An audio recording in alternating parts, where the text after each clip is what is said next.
Assalamualaikum warahmatullahi wabarakatuh. Halo semuanya. Baik, pada kesempatan kali ini kami kelompok 3 akan membahas PBL kami atau laporan, di mana laporan kami itu berjudul Usaha Mikro Kecil Menengah dari Totles Bakehouse. Untuk latar belakang akan dijelaskan oleh Keza. Nah, latar belakang Totles Bakehouse itu merupakan UMKM bakery dan pastry yang memiliki potensi untuk berkembang. Namun, usaha ini masih menghadapi tantangan dalam pengelolaan produksi, distribusi, sumber daya manusia, dan pemasaran di tengah persaingan pasar yang kompetitif. Oleh karena itu, Totles Bakehouse kami pilih sebagai objek analisis untuk mengetahui pengelolaan bisnis yang diterapkan, mengidentifikasi permasalahan, serta memberikan rekomendasi guna meningkatkan efisiensi operasional dan daya saing usaha. Selanjutnya, deskripsi perusahaan akan dirincikan oleh Kayla. Oke, di sini saya akan menjelaskan deskripsi perusahaan. Totles Bakehouse didirikan oleh wirausaha muda lokal. Totles Bakehouse terus berinovasi mengikuti tren bakery modern seperti croissant, sourdough, dan dessert box. Perusahaan juga memanfaatkan media sosial serta layanan pemesanan online untuk memperluas jangkauan pasar dan membangun citra mereka. Dengan visi menjadi bakehouse lokal berstandar internasional, Totles Bakehouse berkomitmen untuk terus berkembang dan berkontribusi pada industri kuliner di Batam. Baik, selanjutnya kelompok 3 akan membahas POAC dari perusahaan Totles Bakehouse, di mana untuk P sendiri atau planning akan dijelaskan oleh Wita. Planning dalam jangka pendek. Nah, dalam jangka pendek ini Totles Bakehouse berfokus pada peningkatan kualitas internal. Nah, termasuk dalam evaluasi kerja harian, peninjauan izin usaha secara berkala, dan optimalisasi strategi digital marketing. Nah, sementara itu untuk dalam jangka panjang, Totles Bakehouse berencana untuk membuka lapangan pekerjaan setiap tahunnya dengan menambahkan outlet baru di setiap tahunnya. Selanjutnya ada organizing. Totles Bakehouse telah memiliki struktur organisasi yang mencakup owner, manager, HRD, admin leader, hingga karyawan operasional. Nah, namun optimalisasi masih diperlukan dengan memperjelas pembagian tugas, pelatihan rutin, serta pengawasan dan evaluasi kinerja secara berkala. Dengan terstruktur organisasi, UMKM Totles Bakehouse dapat memperjelas pembagian tugas dan pertanggungjawaban masing-masing.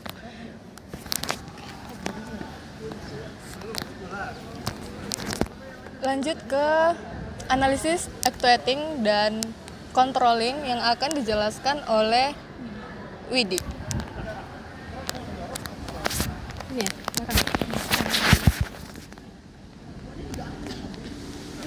Nah, untuk actuating sendiri, yang pertama ada actuating. Maksud dari actuating itu sendiri adalah mengarahkan karyawan supaya rencana kerja itu bisa dijalankan dengan terstruktur ataupun secara baik. Contoh actuating yang sudah diterapkan di Totles itu sendiri, salah satunya adalah manajer yang menyampaikan arahan lewat rapat. Lewat rapat itu sendiri bisa dihadiri oleh manajer dan leader dari masing-masing divisi. Terus juga setiap pagi itu ada briefing yang dilakukan di divisi masing-masing dan dilakukan setiap hari. Manfaatnya itu semua karyawan akan paham terhadap tugasnya masing-masing ataupun job desk serta tanggung jawab masing-masing. Serta info yang disampaikan oleh manajer pun bisa cepat tersampaikan. Lalu ada controlling. Controlling itu sendiri adalah pengawasan ataupun memantau kegiatan supaya sesuai rencana. Contoh yang sudah diterapkan di Totles ini sendiri adalah leader di masing-masing divisi yang sudah mengecek kinerja harian dari setiap karyawan itu. Lalu ada evaluasi bahan dan produk oleh tim ahli yang sudah ada di divisi masing-masing juga, dan akan ada perbaikan langsung yang dilakukan jika ada kekurangan. Manfaat dari controlling itu sendiri adalah kinerja dari masing-masing karyawan itu pun menjadi semakin meningkat. Kesalahan yang ada pada kegiatan tersebut pun bisa langsung diperbaiki dan kualitas produk akan tetap terjaga dengan baik. Oke, itu dia rekan-rekan analisis POC dari Totles Bakehouse. Selanjutnya kami akan membahas analisis dari SWOT, di mana SWOT ini akan dijelaskan oleh Rizka sendiri. Baik, untuk analisis SWOT dari UMKM Total Bakehouse, yang pertama itu strength, di mana Total Bakehouse memiliki fleksibilitas dalam pemesanan order mereka.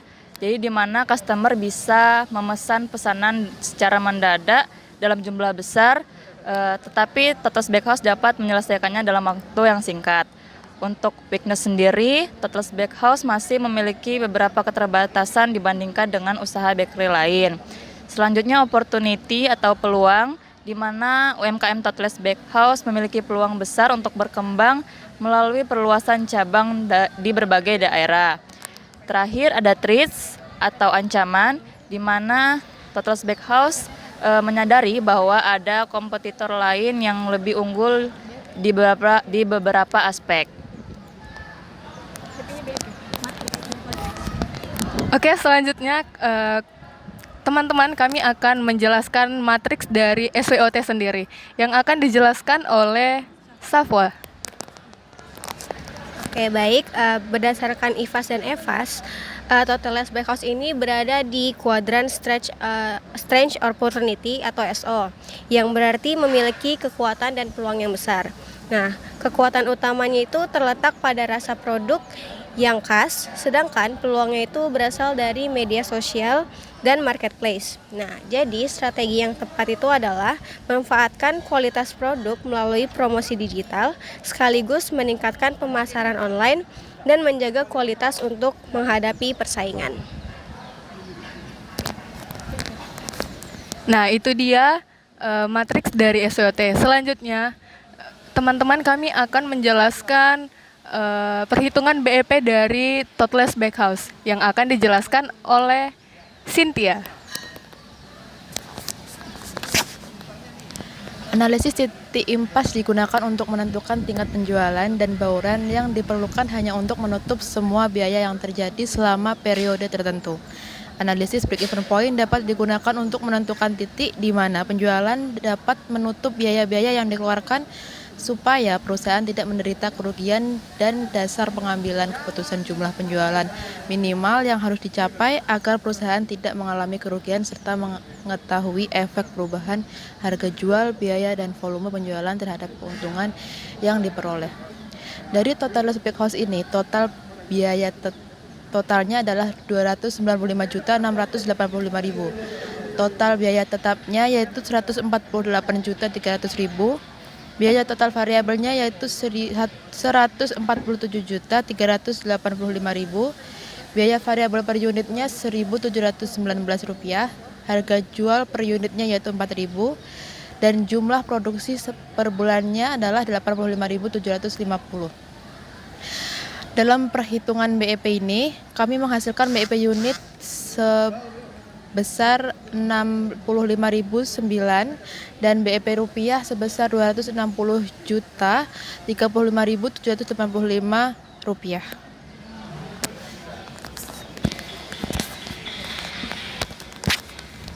Nah, itu dia teman-teman hasil perhitungan dari BEP. Selanjutnya kami kelompok 3 akan menjelaskan analisis terintegrasi dari analisis POC, SWOT, dan juga BEP yang akan dijelaskan oleh Farel sendiri. Analisis terintegrasi, keterkaitan antar aspek. Fungsi manajemen saling berkaitan dengan analisis SWOT dan BEP. SWOT digunakan untuk menentukan arah strategi bisnis, sedangkan BEP membantu memastikan strategi tersebut layak secara finansial. Kombinasi keduanya mendukung pengambilan keputusan yang efektif dan efisien.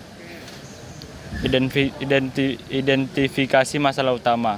Masalah utama Total Bakehouse adalah ketatnya persaingan dengan bakery rumahan yang menawarkan produk serupa dengan harga lebih murah dan biaya operasional lebih rendah. Analisis akar masalah. Hasil analisis menunjukkan bahwa persaingan bakery rumahan menjadi penyebab utama menurunnya daya saing UMKM Total Bakehouse. Kami menggunakan 5 why analisis. Yang pertama, karena bakery rumahan menawarkan harga jual yang lebih murah, karena biaya operasional lebih rendah, karena perusahaan memiliki ruko sendiri yang telah dibeli dan menanggung berbagai pajak, Lalu pajak seperti PBB ruko, pajak usaha serta biaya pemeliharaan bangunan. Lalu yang terakhir yaitu karena biaya tetap perusahaan lebih besar sehingga harga sulit diturunkan. Untuk usulan terintegrasi, perencanaan dengan analisis pesaing, inovasi produk, penetapan harga, dan optimalisasi produk digital, pengorganisasian dengan pembagian tugas yang jelas, dan struktur kerja yang rapi.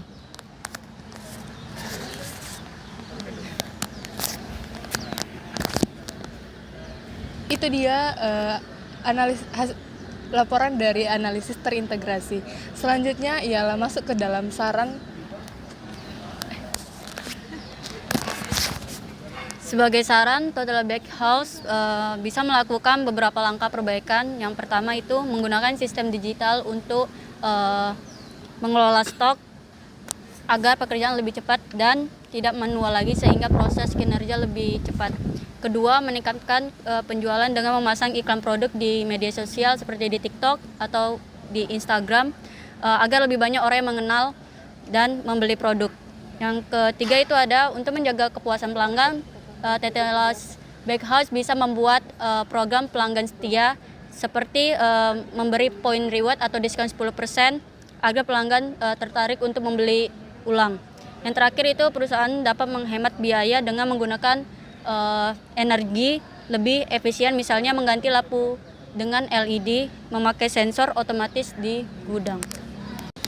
Nah, itu dia teman-teman hasil dari laporan UMKM Totless Bakehouse.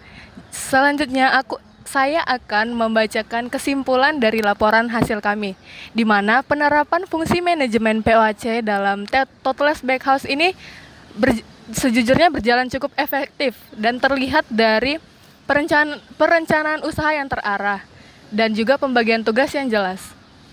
Dan untuk analisis SWT sendiri menunjukkan bahwa Totless Bakehouse memiliki kekuatan dan peluang yang dapat dimaksimalkan, meskipun masih terdapat kelemahan yang terjadi dan ancaman yang perlu dikelola dengan strategi yang tepat. Sementara itu, analisis BEP sendiri memberikan acuan penjualan minimum yang penting dalam perencanaan biaya dan peningkatan profitabilitas usaha.